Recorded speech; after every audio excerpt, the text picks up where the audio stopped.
Сегодня я хочу вам рассказать про лечение синдрома обструктивного апноэ сна и храпа.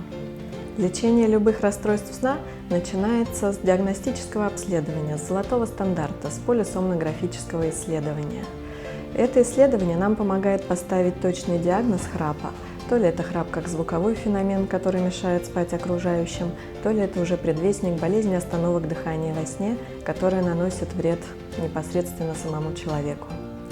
Это обследование проводится в ночное время, когда человек приезжает в отделение медицины сна, на него устанавливаются 19 датчиков, которые записывают непосредственно храп, остановки дыхания во сне, как они влияют на работу сердца, мозга.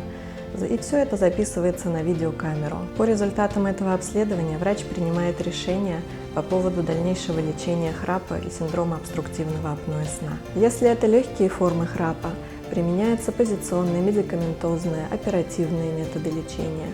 Если это более тяжелые степени храпа, тогда применяются специальные внутриротовые приспособления и СИПАП-терапия, неинвазивная вентиляция легких.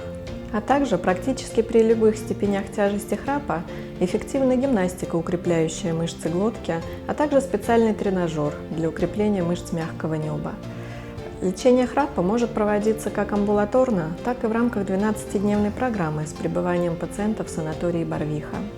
Наш высококвалифицированный персонал и высокоточное оборудование поможет вам избавиться от этого недуга. Мы будем рады вам помочь в нашем отделении медицины сна санатория Барвиха.